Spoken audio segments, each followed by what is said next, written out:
And we're here today and throughout the show to really highlight and introduce Masonite's 2019 up-and-coming trends. So we're going to spend a little bit of time today talking about those trends and how we can really define doors in different ways and show how doors can be more of a design element in the home and how these trends and doors all come together. Today I have with me Elias, Claire, and Patrick. They are members of our External Trend Council, and we are really excited to have them with us today. So Elias Hi. is an architect and designer at Elias Cavalier Arquitectos.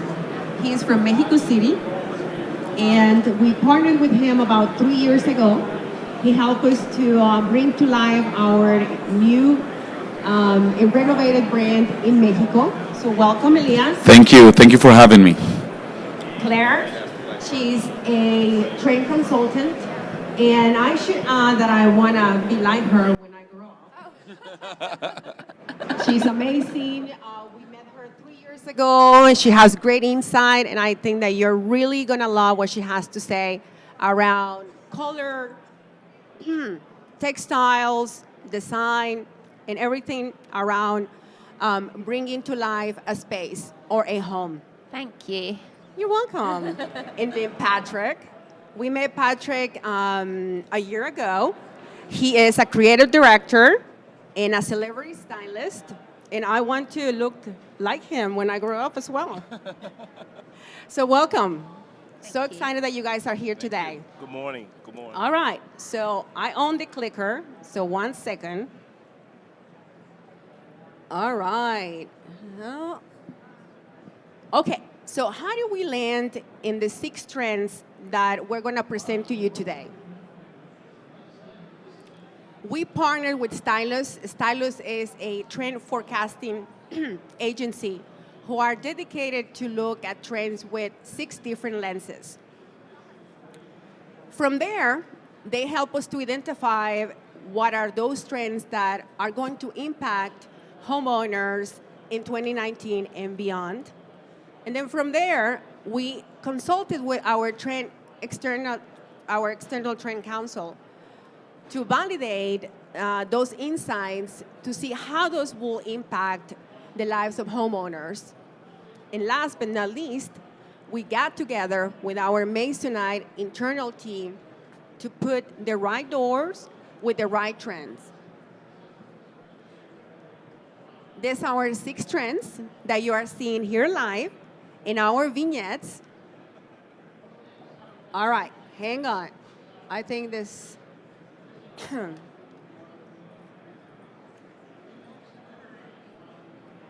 There you go. So we have Mediterranean scape, rustic luxury, live work, Nordic noir, urban country, and pretty and cold. All right, so now that you got acquainted with the 6 trends, we're gonna get started. I'm gonna put this away. All right. Okay, so this is the first question that I am excited and I'm dying to know your responses. Which one of the 6 trends inspire you the most and why? And we're gonna start with Claire. It's perfect. So I'm most excited about the rustic luxury trend, and that's because it's minimal, but it's also extremely dramatic. I think it's interesting because it's a response to some really sort of changing definitions of what luxury is on the market. Mm-hmm. The trend is about kind of incorporating a lot of space and kind of being dramatic about that. And I think that is in response to the fact that we live very busy lives, and so kind of having a space that is kind of minimal and quiet, visually quiet, is something that is luxurious. I also really respond to the materiality, so it's about kind of like raw natural materials used in a very dramatic way. You know, it's the idea of kind of like bringing like raw wood, the qualities of burl, things like that. And the other thing that I think is really nice is the color. So the color is very much inspired by kind of the American Southwest. And I just think that that's just a really exciting kind of avenue for luxury to take. Great. Thank you, Claire. Patrick. Well, good morning, everyone. How's everybody out there? Woo! I think. Yes. Oh, can you all do a little bit better than that? We're talking about opening to extraordinary. How's everybody this morning? Woo! That's better. That's much better. That's much better. My favorite is Nordic Noir. Nordic Noir. Nordic Noir. Nice. I love the simplicity of it. The monochromatic look. As you can see today, I'm wearing black, so the dark hues work well. I think when I look at design and spaces, I like the room to be something that you can interchange your art. So it's a blank palette, and then you can come in and infuse elements of your life, your travels, and your lifestyle. Claire's definition was so profound, but I like simple and clean. And when I see Nordic Noir, I think of James Bond, 007, very clean lines, and I think it's something that consumers will fall in love with because I fell in love with it. Nice. Yes. I like that. Thank you. Elias.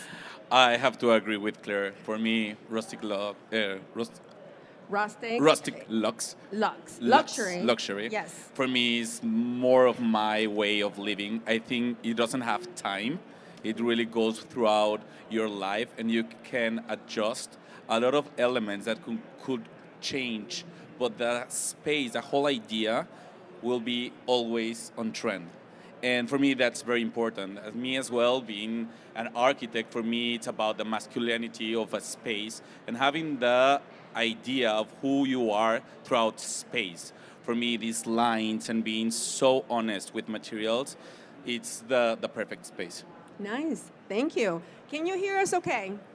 Yes? We're fine? Okay. Very good. Okay, so let's talk about how are we going to help homeowners apply these trends into their homes, okay? So how can homeowners create healthier spaces in their homes? Claire? Should I start? Yes. So I think that there is this need for our homes to provide us with a bit more respite. As I mentioned, we live very busy lives, we feel quite hectic.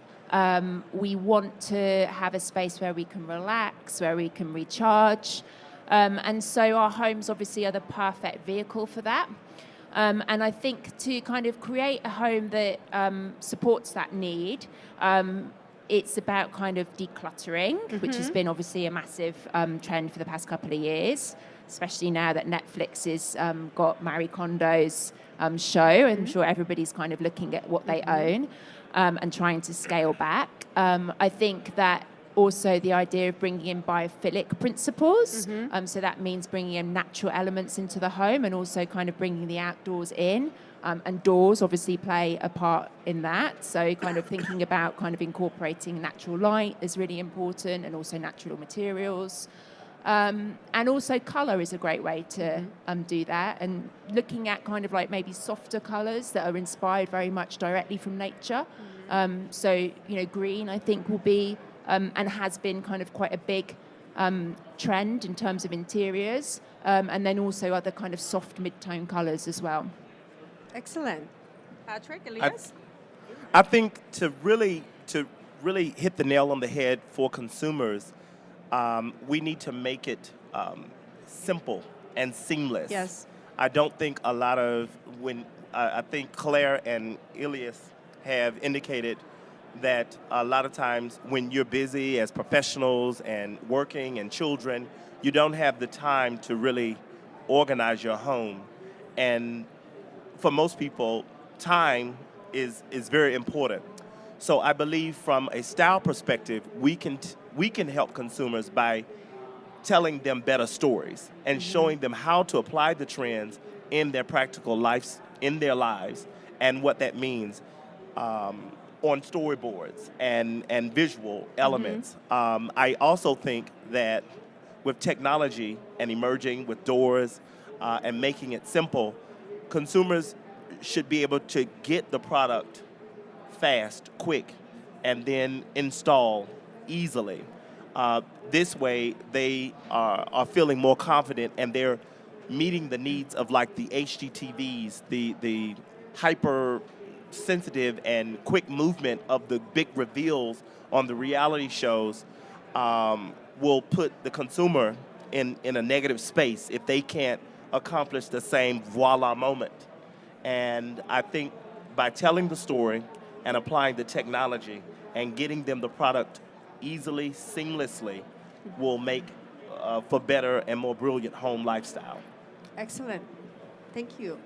For me, the point of view is of the living the home as a sanctuary. So for me, it's very important that nowadays everything has to be customized just to relate to you. For me, the idea of thinking this space as yours is when you bring these elements that brings to life even a memory or a moment in your life. So I think to make more a human space is when you add all these different stuff that'll be the difference between your home and my home. It will make the difference between the living room and the bedroom. And having these small elements that are not very heavy will give this idea of a space.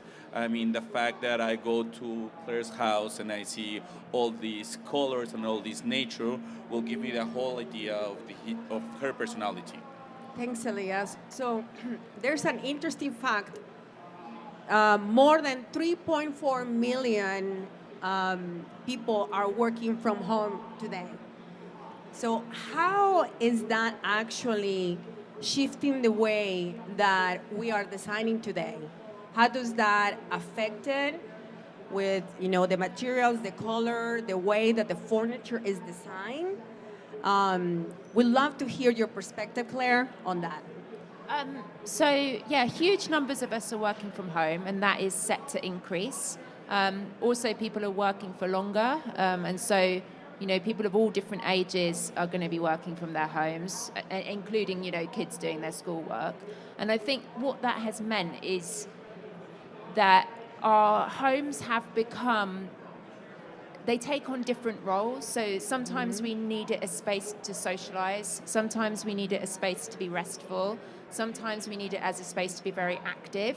And I think that one of the main kind of results of that is that we've seen the kitchen in particular become this very active space.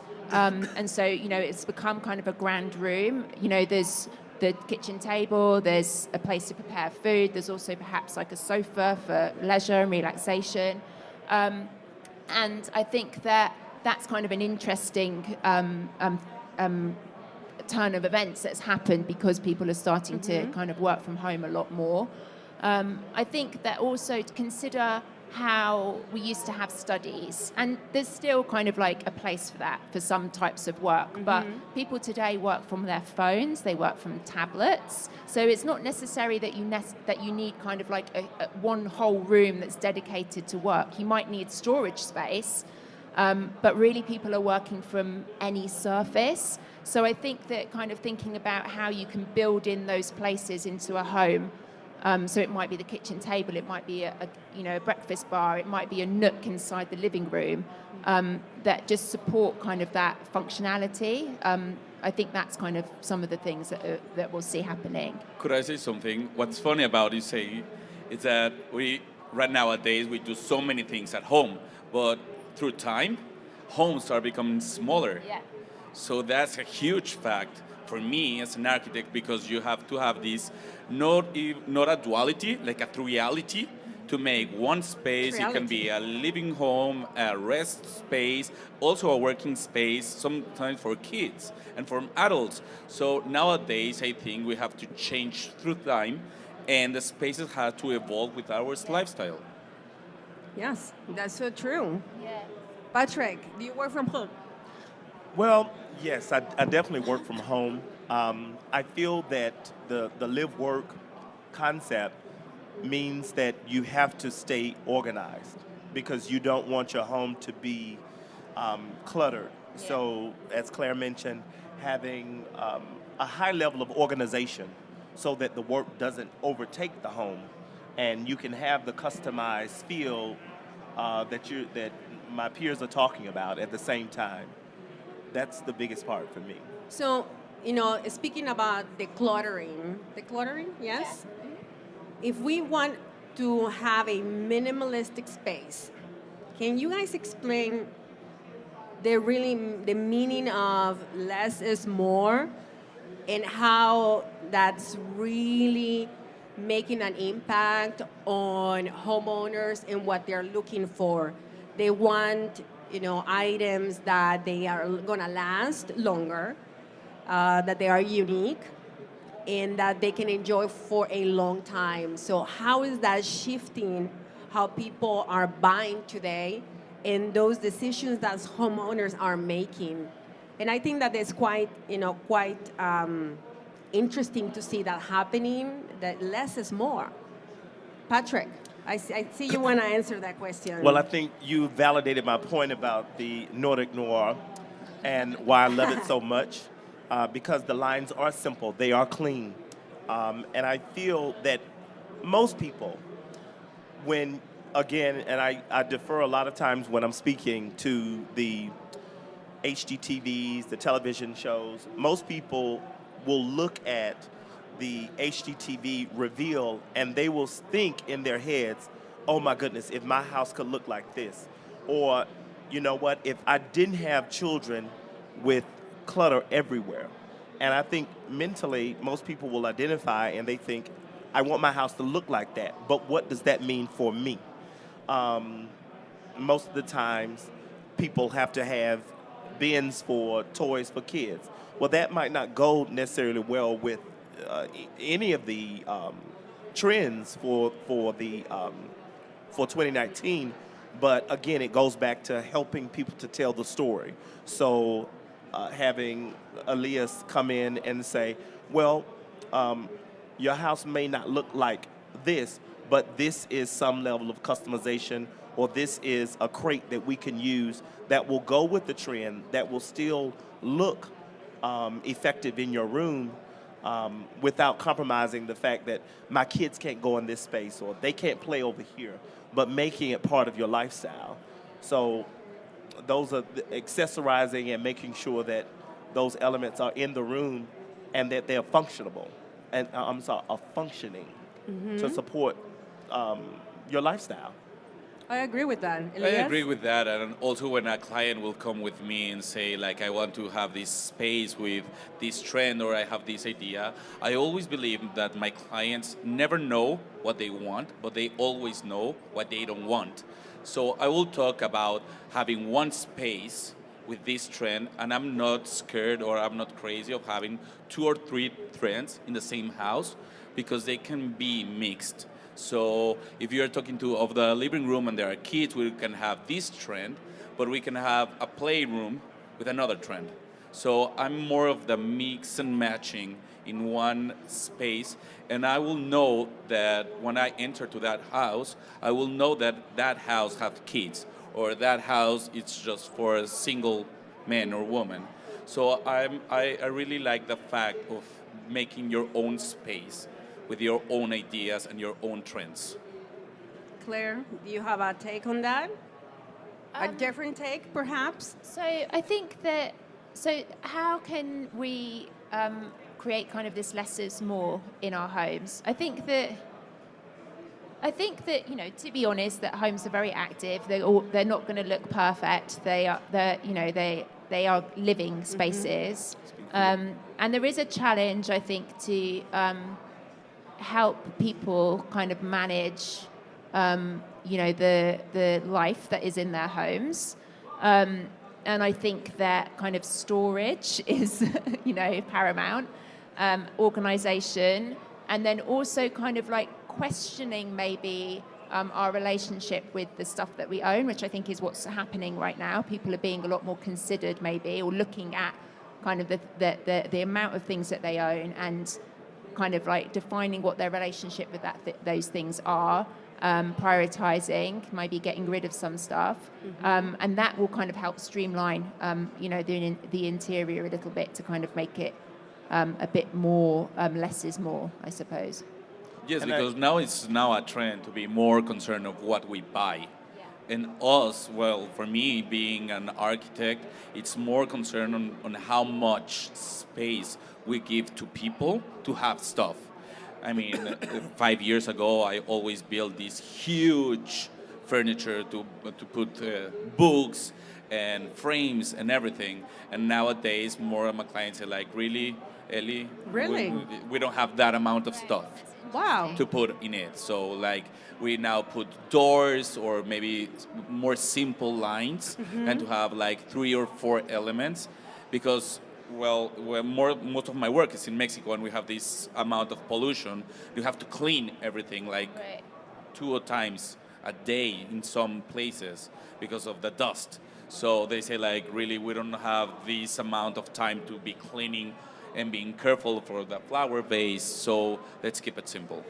Wow, interesting. I actually didn't believe that it was, a reality that we are actually wanting to declutter, but it's great to hear that. So, how do you declutter when, I think we all have heard this concept that fashion inspires home design. And now that I have you here, I'm very curious to hear what Patrick has to say, who is a fashion consultant. Is fashion actually inspiring home design, or is just a myth? I believe fashion does influence to a certain degree, but when I think of home and home design, I think classic, I think timeless. And fashion, it's very important to understand the difference between fashion and style. Fashion is the trend. Fashion is the it factor for the season. And style, again, resonates with timeless and classic delivery. And I feel that, can you all hear me? Okay. I feel that a lot of times, most consumers, again, they don't know what they want. They don't know what they don't know.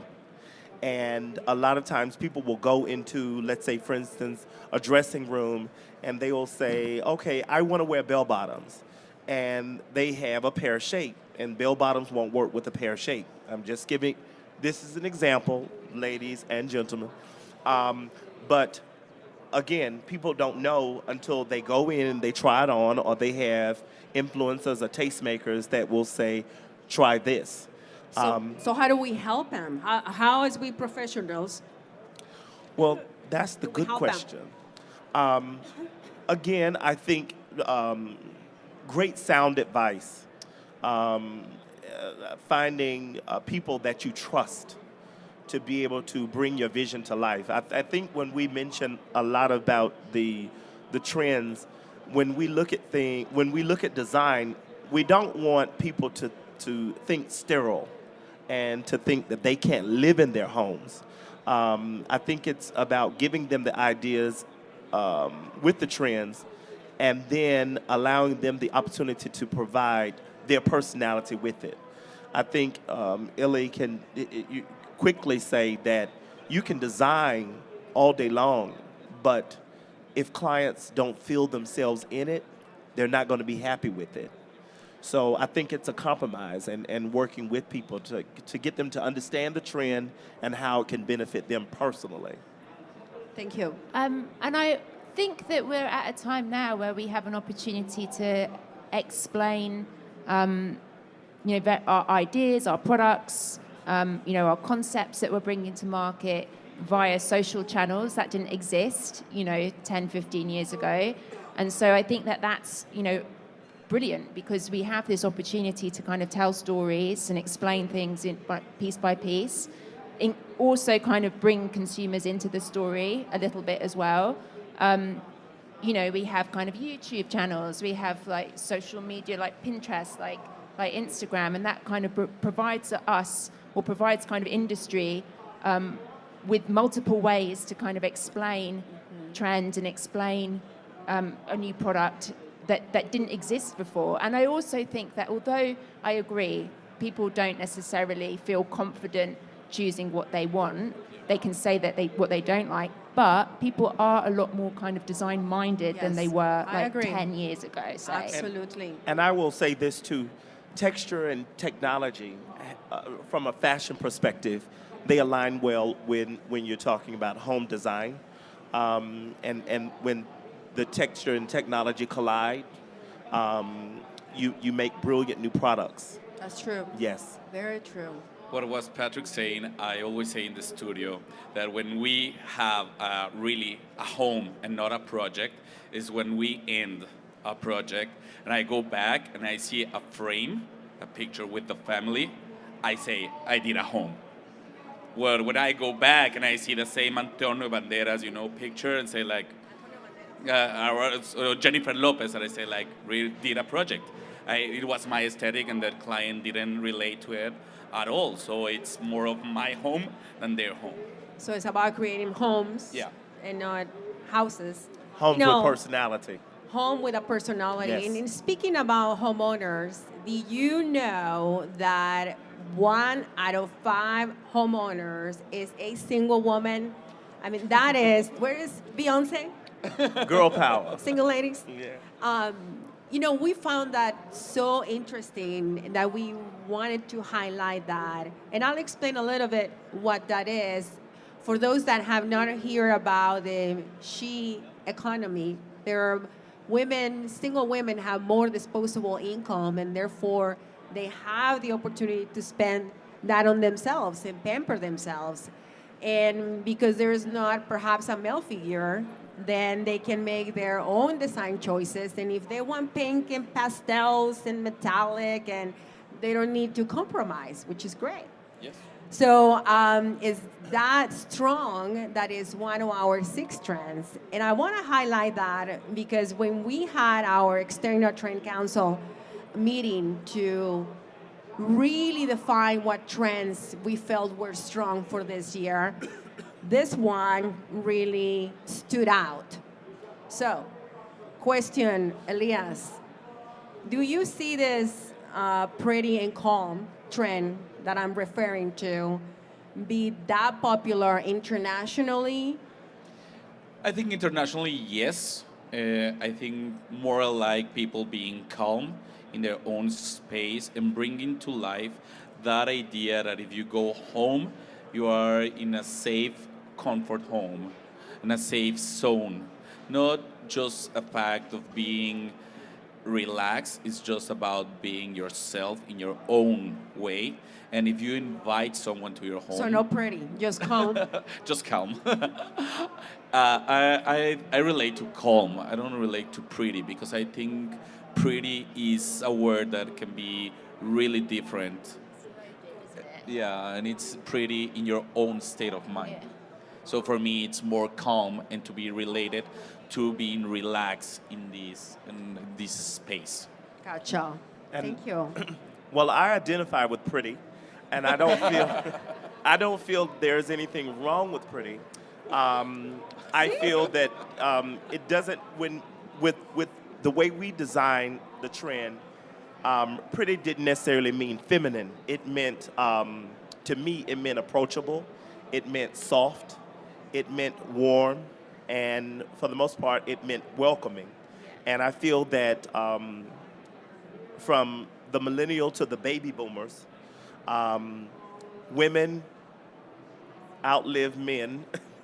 So a lot of times they have a huge influence. And I think with girl power and in the home, most women run the house. Of And course. they don't, they sort of compromise to... We agree, Patrick. Yeah, they compromise, and so pretty doesn't necessarily mean like weak or feminine. I feel of like course. it means really, really strong. Yeah. But it doesn't have to be in your face Yeah. strong. Yeah, Yes. agreed. And Thank I you. would add to that and say I like that you describe it as kind of approachable and I think that there's like a comfortableness in this trend. And that's through texture and kind of like the like plants and kind of the colors. And I would say that we see this for a home setting, but it's also kind of in a lot of commercial spaces at the moment as well. Exactly, more commercial. Yeah, so we're seeing that kind of like, the design of restaurants and cafes and also retail Hotels, spaces, yeah. hotels, Yes. all of that's becoming a little bit softer, not weak, just a Right. bit softer, and less kind of like about kind of heavy contrast, things that we would typically say were masculine. So yeah, I see that this is, it's kind of like inescapable on a commercial level, Right. I would say. It's very airy. Yeah. And almost like, let's go on a ride, or let's just enjoy Sunday afternoon. That's Thank you. the way I I mean, feel about I it. love the interpretation of each of you about Pretty and Calm. So let's talk about experiences. We heard that experiences were more interested in experiences than belongings. Is that true? And how does that actually come to life? Do experiences over belongings? I'll start off with that one. I know we're all traveling today, and my thought process, when you go into a hotel room, you're so excited because you are living in this small space with all this great accoutrement, and you're inspired. And then you go home and you'll say, oh my goodness, I want my house to look like the hotel room. Haven't we all done that? Can I get a yes or no? Yes. And so, with that being said, that is an experience. And that experience carries you to it. Sometimes it can turn into your reality when you get back home, because you'll go home and you'll begin to declutter or change things because of your experience in a hotel, your experience at a destination. And I think more people are living for those experiences, like you said, because those experiences, they transform your life. Again, it goes back to what you don't know. And until Yeah. you have that experience, it's like the light goes off in your head, and you say, I've been living this way when I've been inspired over here this way. Yeah. So That's true. your life is forever changed. And today, everybody's going to go back home and they're going to say, oh my goodness, we met this amazing group of influencers and we want to change our entire house. I like that. Or doors, maybe. Doors. Yes. Yeah. What do you think, Claire? Anything to add?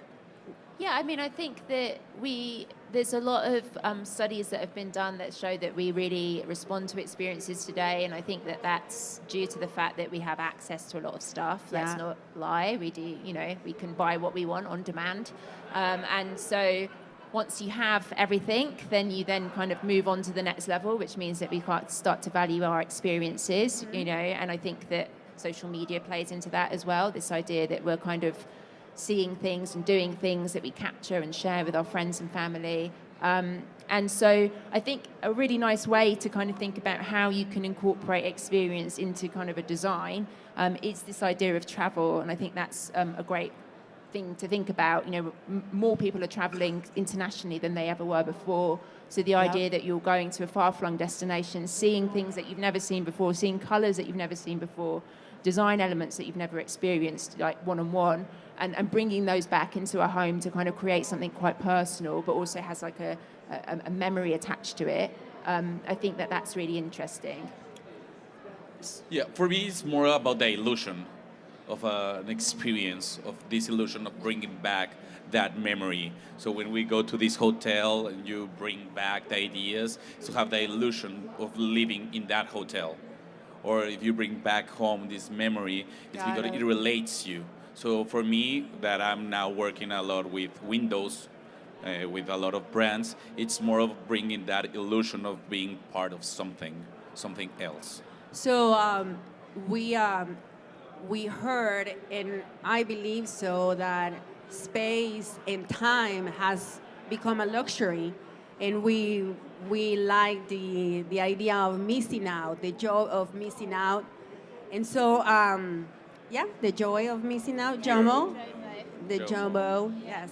So how can we create spaces that have this earth energy and that help us to actually bring a sense of space and time and feeling okay with missing out?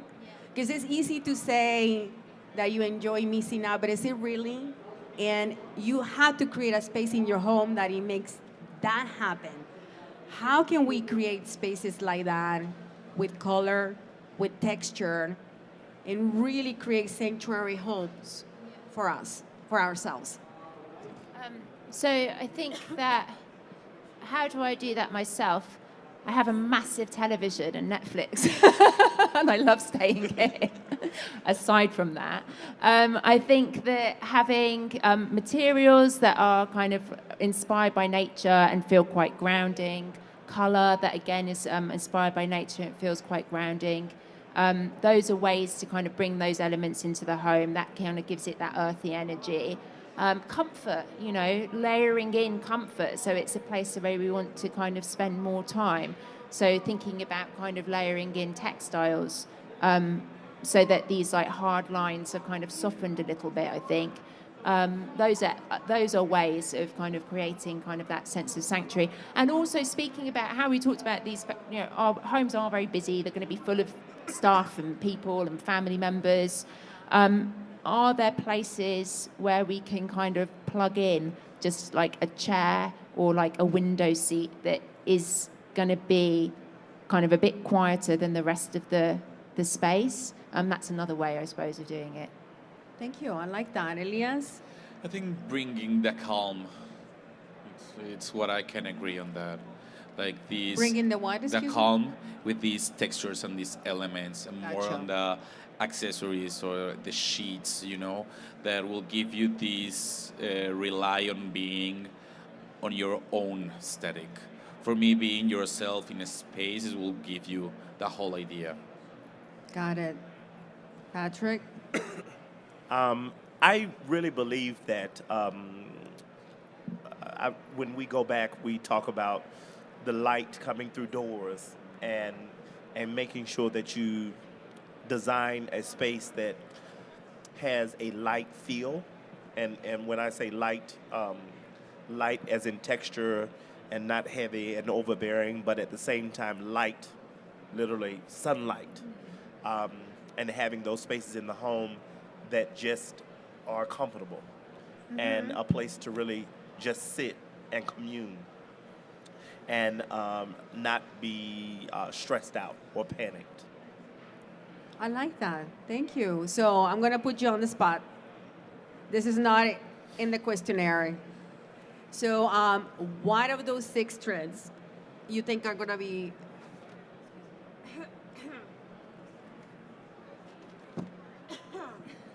sorry.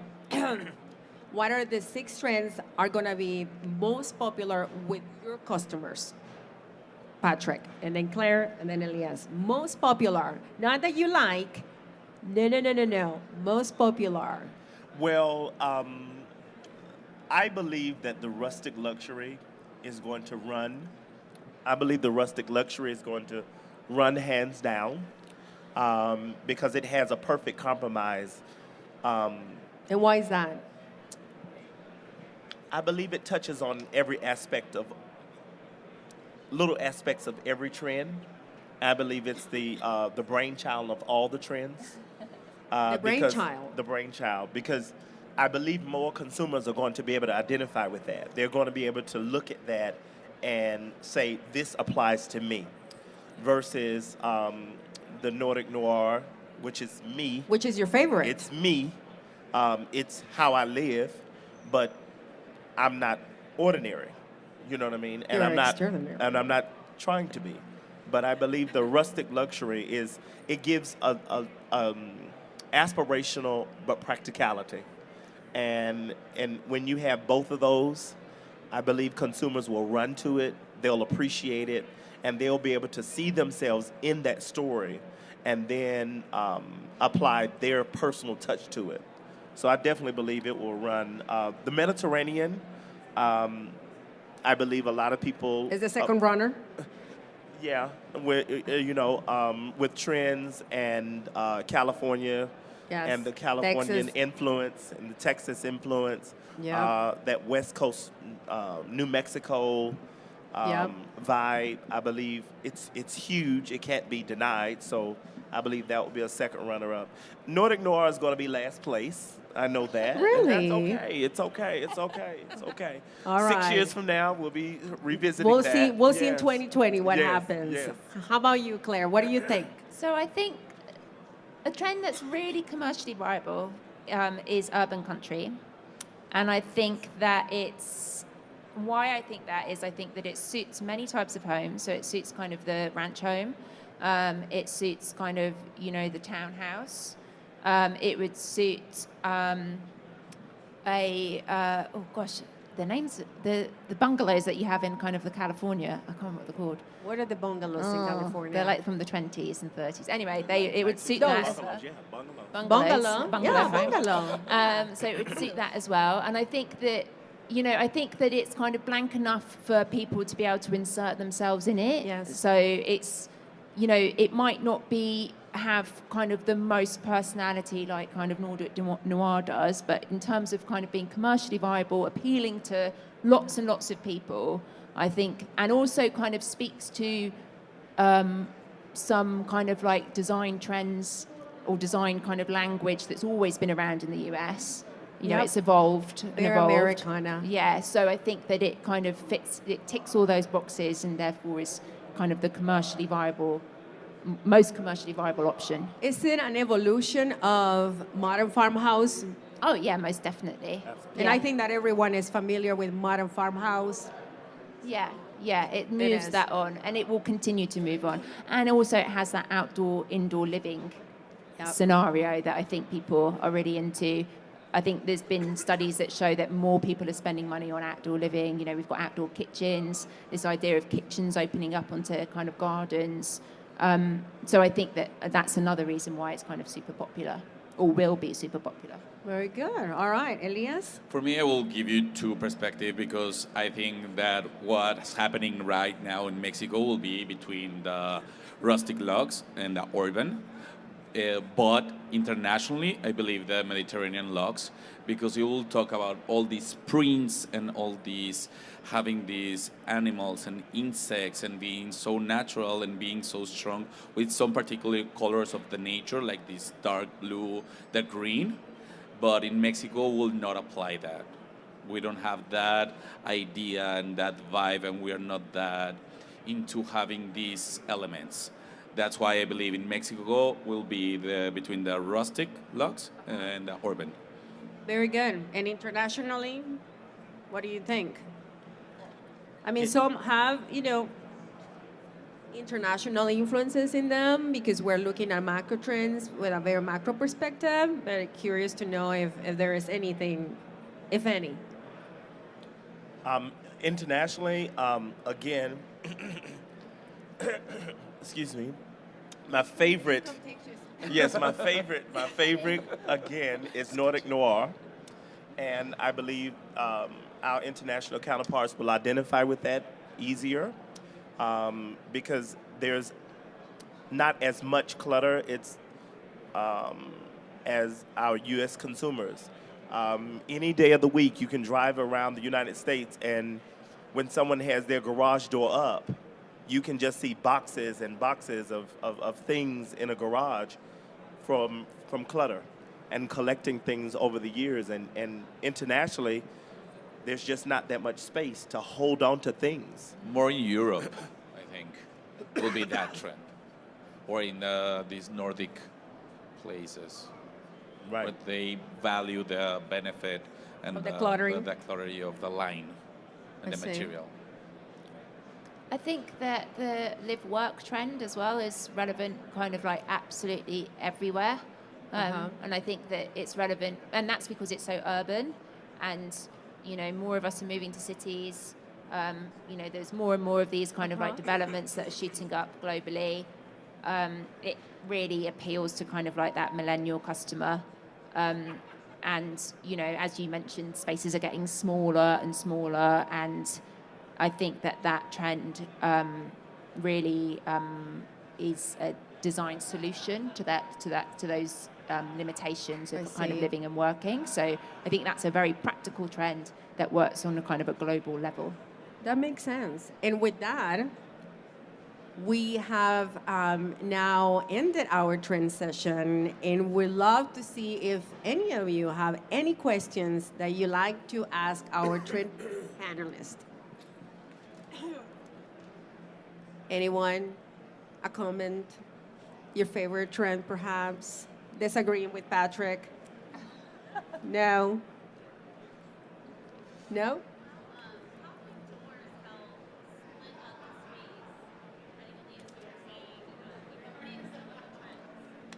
Yeah. So the question was how doors can help split up a space or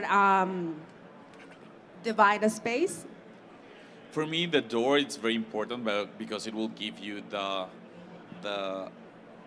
space limit between one and another. It doesn't have to specifically have a door, but with a frame, will have the whole idea of two different spaces. The door definitely will help you to have this coziness in one space from another, because the fact you can open and close the doors will give you the limit between one another. Also, it's very important for me as an architect to divide what's a public space than a private place. So when you invite someone to your home, it's not proper to go to the dining room without going to the living room. So the benefit of the door will give you this idea of having a new space. Thank you. You know doors, I think, Claire. So I think that when we think about how to mark out spaces, as you said, it's public-private. So thinking about areas that we don't want guests to kind of look into. So thinking about keeping our bedrooms maybe off limits. Yeah, bathrooms. Bathrooms too. So then you're going to be kind of intentionally choosing kind of a door that has a bit more, makes a bit more of a statement and feels a bit more kind of closed off, so something solid. And then thinking about kind of areas that we want kind of a bit more flow in between. And so then you're going to be kind of choosing glazed doors maybe. It could be that you're bringing kind of a garden, kind of your outside in, or it could be kind of between, you want kind of a soft barrier in between a living space, say, and the kitchen, because it's become a bit more kind of entertaining, maybe has become a bit more casual, so you're allowed to kind of go into the kitchen. So then doors can not feel so kind of like off limits then. So you want that kind of flow in between. Yeah, I agree. The glass door, for me, is the perfect door for those specific places, or even that outdoor from the indoor. That is for me, because it will bring light. And natural light is always a benefit in homes. Absolutely, Patrick. Well, that's a great question. When I think of doors in the context of that question, I feel that doors act as an intersection, almost very much like an intersection at a red light. So you have your, like what Ellie is talking about and Claire is talking about, you have your red light, green light, yellow light, etc.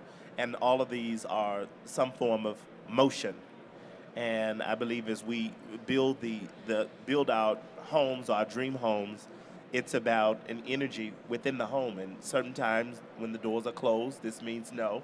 And when it's halfway open, this means I want you to be able to see inside, but not come inside. So I think those boundaries are set based upon the motion and the feel of the house. Great, thank you. Wow. Thank you. I can. This is the perfect way to end it with doors. Can live without them. Thank you, Patrick. Thank you. Thank you, Elias. Thank you, thank you. Claire. Thank you. It's wonderful to have you here. I've learned so much from you. I hope you learn a lot from them as well. Thank you for joining us today, and we look forward to our next session at 2:30, where we'll have Claire speaking to us about 55 plus homeowners.